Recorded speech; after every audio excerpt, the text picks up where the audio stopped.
selalu ya. Oke, semangat pagi. Pagi. Sehat, cerdas, bahagia, luar biasa. Allahu Akbar. Nah, untuk pembelajaran hari ini kita akan mulai dengan berdoa dulu ya. Silahkan kita sama-sama membaca basmalah. Bismillahirrahmanirrahim.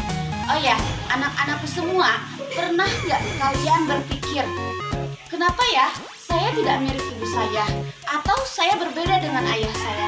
Atau kalian mungkin ada yang disebut, mirip banget ya, seperti kakak adik, padahal bukan saudara ya. Kenapa hal itu bisa terjadi? Hari ini kita akan belajar tentang itu semua. Karena materi hari ini adalah tentang tujuan pembelajaran hari ini adalah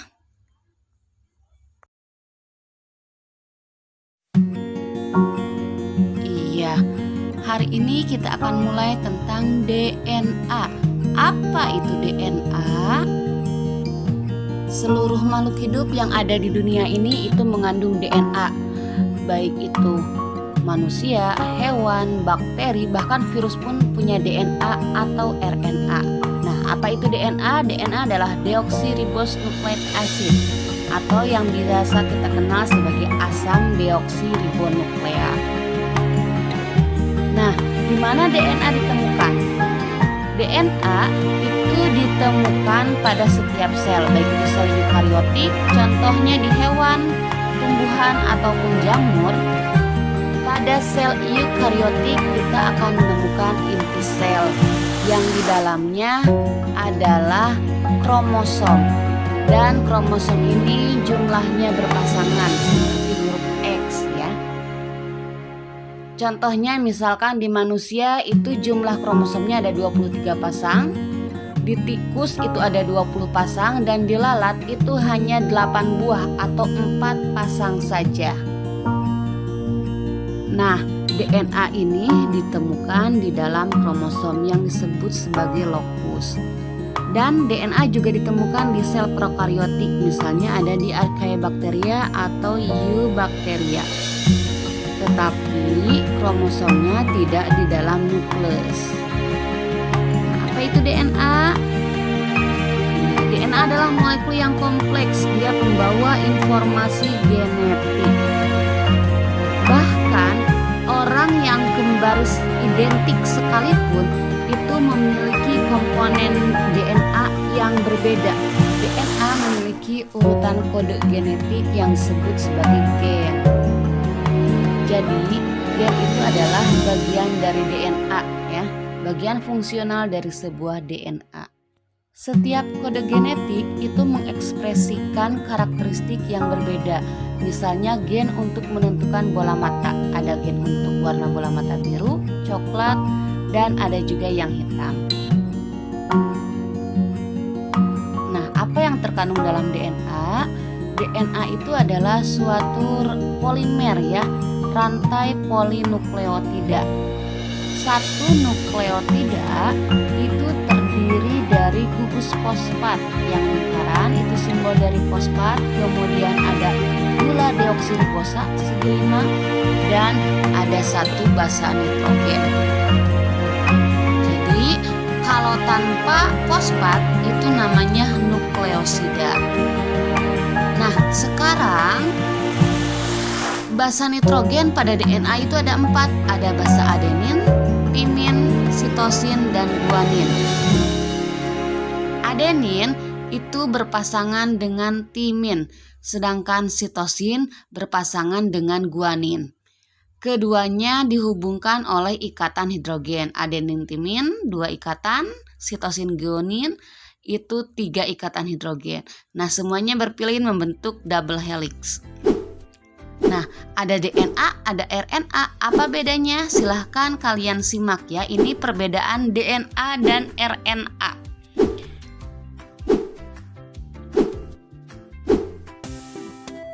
Kita bahas kembali DNA. Tadi DNA adalah rantai ganda double helix. Rantai yang pertama disebut DNA sense, memiliki arah 5/3, dan rantai antisense arah 3/5 sebagai untaian non pengkode. Kalau sense berarti pengkode ya. Apa itu kromosom? Nah, kromosom adalah benang-benang kromatin yang mengalami penebalan karena dia di dalamnya adalah DNA dan protein. Letaknya ada di dalam nukleus. Nah, ini adalah struktur kromosom. Nah, ini adalah visualnya yang garis-garis dari lokus itu berarti tempat gen. Nah, kromosom memiliki peranan dalam pengendalian. Ada kromosom sel tubuh, autosom, dan sel kelamin atau gonosom. Kenapa berperan penting? Karena tadi di dalam kromosom ada DNA, ya. Nah, bentuk-bentuk kromosom berdasarkan panjang pendeknya lengan kromosom ada 4.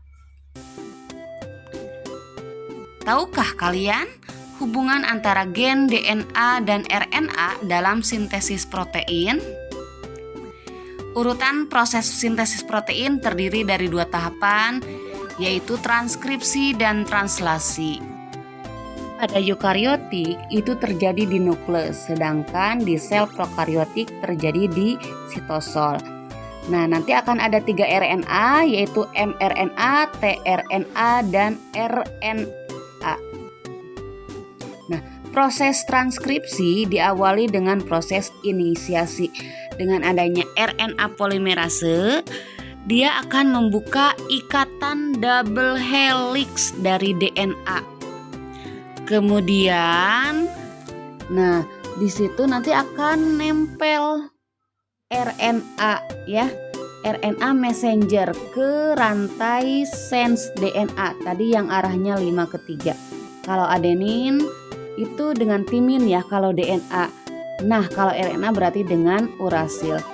Di tahap yang selanjutnya adalah terminasi. Nah, bagian itu kemudian ditranslasikan. Tahap yang selanjutnya adalah translasi.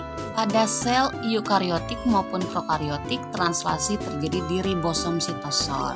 Tapi pada prokariotik, translasi akan langsung berlangsung tanpa ada jeda, ya.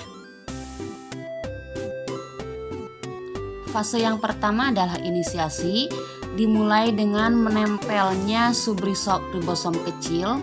Kemudian mRNA akan mengkode DNA sense AUG, kemudian menempellah ribosom besar. Tahap yang selanjutnya elongasi, kemudian mRNA akan berpasangan dengan tRNA yang membawa asam amino sesuai pesanan.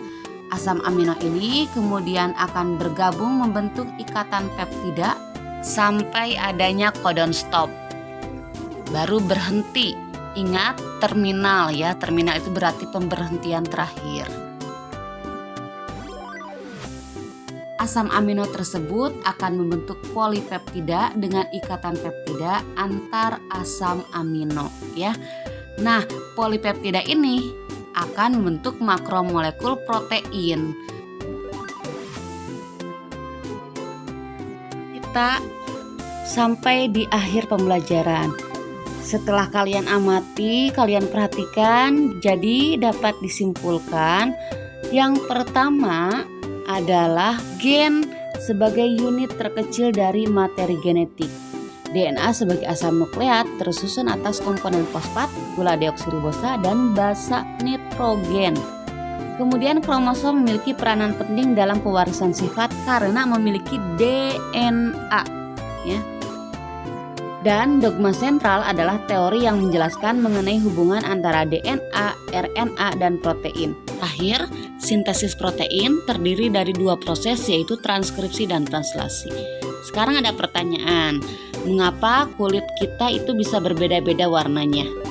Atau hidung kita nih, ada yang mancung, ada yang mancungnya ke dalam, ada yang keluar. Jawab ya, sudah bisa kan?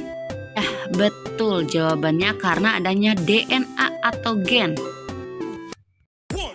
Ternyata sudah terjawab ya semua pertanyaan-pertanyaan yang asalnya berkelumit di dalam kepala ini. Mudah-mudahan ilmu yang kalian peroleh itu bermanfaat, benar itu dari Allah dan salahnya itu dari Ibu. Terima kasih atas perhatian hari ini. Wassalamualaikum warahmatullahi wabarakatuh.